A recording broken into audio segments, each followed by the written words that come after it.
There we go. So we're rolling on both of these things. I don't need that audio there, but I just wanted to have this is where I shoot the podcast, where I record the podcast. Welcome to Eric Anders Lang Classics, everybody. It's something that wait, is the camera rolling? Hang on, I can't remember. All right, it is. Typical. I've always been like that. A little bit of a space cadet a little bit. Look, here's the situation. I don't even know where to start. I guess this video here of my old friend Mike is an interesting video because, what's up, Snowball? I'm so distracted. It is the first video I ever made about golf. It's the first time I ever put my camera on a golf course or towards the game of golf that I was just getting to know. And the funny thing about this video is I'm sitting here, 2018, looking around. I walked around last night and I was like, oh, that's right. I have this cool video of Mike Mega. His nickname was Mega, but his name was Mike. Everyone called him Mike Mega or Mega. And I was like, oh, I should maybe put that video on the internet. Like, I remember it being pretty good. And I was looking around for it, and I woke up this morning and I've been digging through hard drives all morning. 1, 2, 3, 4, 5, 6, 7, 8, 9, 10, 11, 12, 13, 14, 15, 16, 17, 18, 19. Probably about 24 hard drives. I'm obviously very disorganized. I found it finally, and then I went to go upload it to YouTube just to have as a backup, and it wouldn't let me upload it because I had already uploaded it 7.5 years ago. So I'm now showing you a video that's 7.5 years old of a man named Mike Mega, who is just a really wonderful, wonderful guy, gets the game of golf. And in some ways, this is the beginning of, Be the Ball, which at the time was called Golf the Whole Story. But at this time, it wasn't called anything. This is before Be the Ball. This is before Adventures in Golf. This is before anything. This is literally just me loving golf, playing my local 9-hole course, and running into a friend on the course. I grew to know Mike through the game. And, again, you're going to hear him talk about the game and you're going to relate and you're going to laugh. And you'll see the beginnings of what would become Adventures in Golf, basically. So anyway, check it out. This shaft is so flimsy. Somebody gave me these. So what is it? Like, can you describe the feeling of hitting a really good shot? Well, like I was saying, golf is so hard that you hit so many bad shots that when you hit a shot pure, it's genius. You're like, it's almost better than, I don't know, sex. You know what I mean? Because when people look at you and go, nice shot, it's good, man. You know what I mean? It's amateur golf. And you know the difference between a golf ball and a G-spot, right? No, what is it? I'll spend 10 minutes looking for a golf ball. It's the truth. I don't know, man. I cannot think about anything else but golf when I'm golfing. You know what I mean? Everything else goes away, man. And bills go away. Everything goes away when you're golfing. And when you hit that shot, it's when you can clear everything out and just play golf. There's nothing like it.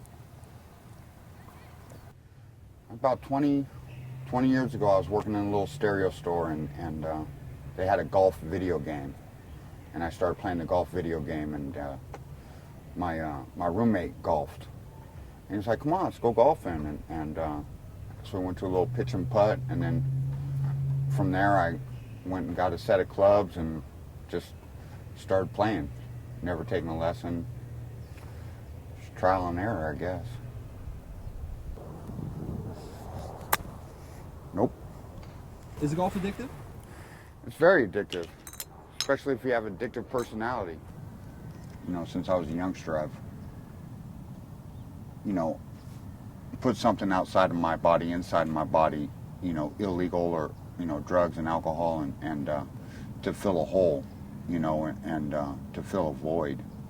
You take away the drugs and you still have that spiritual void, you know what I mean, inside that you need, that hole that you need to fill. And is something that helps fill that hole. It's something that makes you feel good that you can go out and do without having to, you know, drink or do drugs or, you know, and you know, I don't know, it can be addicting, you know, just like anything, like, you know, people, you know, shopping or eating or whatever, you know, whatever it is, and to trade one for another, but, you know, this is better than what I could be doing, you know what I mean?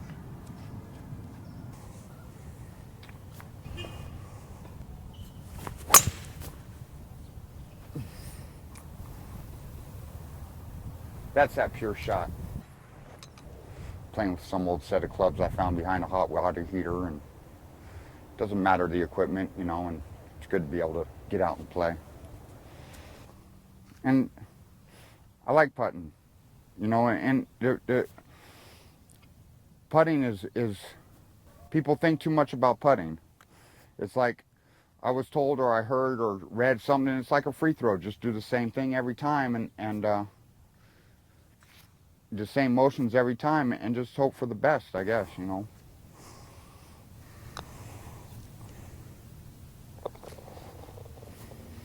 So hard about that. Yeah, I'm back in recovery. First time I got clean, I was 23 and just got out of prison, and I stayed clean for a little more than 17 years, and then through an injury they gave me pain pills, and then I started abusing the pain pills, and I was off and running, and it was a little more than 3 years ago, and coming up on 4 months clean and sober, and back to work and feeling good and healthy, and you know, it's better this way, you know. I like the etiquette of golf, you know. It's you can be respectful, you know what I mean, and you have to respect the golf course, and it's just grass, you know, and sand. To be able to sit and just be quiet and watch somebody else, and you know, and it's, I don't know, you don't walk in front of somebody's line, and for youngsters, I mean, I'd love to get my son involved in it to it's very respectful. It teaches you respect. It teaches you to think about somebody else, you know, and to be quiet when somebody's golfing, and it really teaches you to you know, take care of the course that you're on so you can come play it again, so the next person doesn't have to hit out of your footstep in the bunker, you know what I mean? You don't walk across somebody's putting line. You don't, you know what I mean? There's rules that teach you respect and manners, and like to youngsters, you can take that and, you know, like wait for somebody to finish talking when you're having a conversation with them. You know, I'd love to get my son into the game. You know, he's 8 years old. He's going to be 8 years old, and I think it'd be good. It's good for kids to get into it.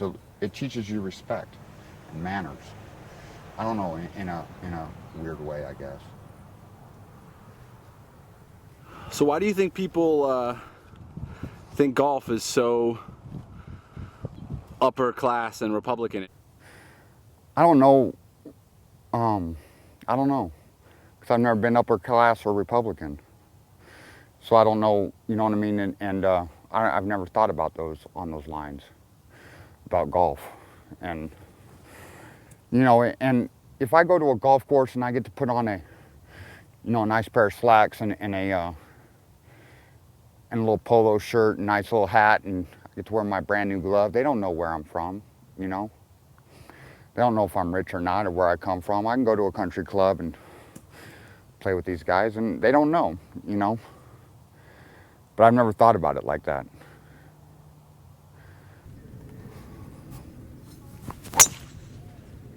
Outplay. Went out right towards the sand, or headed towards the sand trap, and just dropped right in the middle. I used to played with my father-in-law a lot, and my ex-father-in-law. Was he good? Yeah, single digit. He was good. Big, smart guy. And you guys would play like around where? We play all over. Like we played in Hawaii, we played Northern California. It's like any chance we got to hang out. We you know, family functions and we go out and play. Did you ever think that golf was like, you know, because for me, like, I hated golf until I tried it. Did you have that experience at all?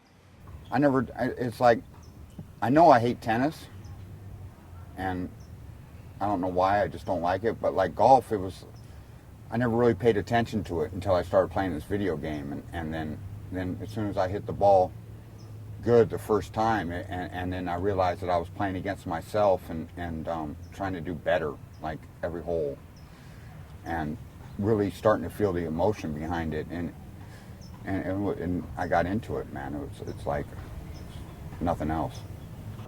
It's such an individual game within yourself, you know. It's like you try to do better, and there's a lot of emotion in the shot, and there's a lot of thought about it, and when it comes down to it, it's like it's just a little white ball and a stick, you know. Why can't I hit it? You know, I can see it, I can feel it, but why can't I hit it? And then the next shot, you hit it, and you're like, why can't I do it every single time? You know, and I guess if that's were the case, there'd be a whole lot more Tiger Woods. You know, Tiger he doesn't have to play another round of golf the rest of his life, and he's going to be fine. You know what I mean? He's not doing it for the money. He's doing it he loves to play golf. You know what I mean? He doesn't need any more money, you know, and he loves the game of golf, and he would probably do it for free. You know, if he doesn't win another tournament, doesn't mean he's going to stop playing. You know, and that's the game of golf right there. You know what I mean? He's still going to play. You know, there's guys that played 9 years between tournaments, and they still go out there and play. You know what I mean? And because you know you can hit the shot. It's like why can't you hit that shot every time? Why can't Tiger go out and win every time when he's won, you know, however many tournaments in a year, and the next year he doesn't win any? It's like, how is that? It's a lot to do with head and how you're feeling and where you're at. And I mean, Tiger's got a lot of pressure. I couldn't golf if I was Tiger. I couldn't even leave my house. You know what I mean?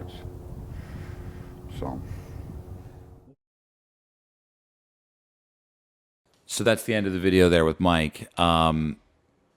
You know, I guess the only closing thought I have about this video that's important is that, you know, one of the things I value the most is the experience of, you know, playing golf, living, spending time with friends, and really the carpe diem, to seize the day, right? And, you know, Mike obviously talks a lot about his sobriety. I'm sober. It's been about 17 and a half years now. That's how I knew him. I ran into him on a golf course. I didn't know he played golf. It was kind of shocking. And this is before I was personally on the other side of the camera. You know, that was Adventures in Golf. The PGA Tour asked me to be a host, and I was like, I don't know how to do that. So even right now, this is strange for me. That's why I'm kind of introducing and closing out this video. But the important thing to note is that Mike is dead, and he died of an overdose, you know, which is, you know, it's tragic, right? I mean, you can tell the guy's such a gentle, caring soul who gets it, loves the game of golf, would love any fellow human, right? I've since rewatching this video and kind of coming up with this coincidence about seeing it, that it's already on my YouTube channel, I've looked into, you know, whether or not I can get in touch with his son, whose name I don't know, and I've been texting a bunch of people that, you know Mike and everything, and I don't know if it's going to happen, but, you know, I mean, if you're watching this and you know Mike, you know Mega, and you know his son, like, I'd love to just check in, see how he's doing. Maybe play golf, I guess. I don't know if they ever played golf together. But anyway, that's the first EAL Classic. They're not all going to be this heavy. There's other ones that are funnier. Next week's is going to be a guy I met in Tallahassee. And, you know, we'll just keep going. You know, one day I think we're going to show the Golf the Whole Story trailer, which is the name of Be the Ball before it became Be the Ball. You know, and it's just more stuff to throw out there that's good but doesn't have a home, and hopefully you guys enjoy it. All right. See you later.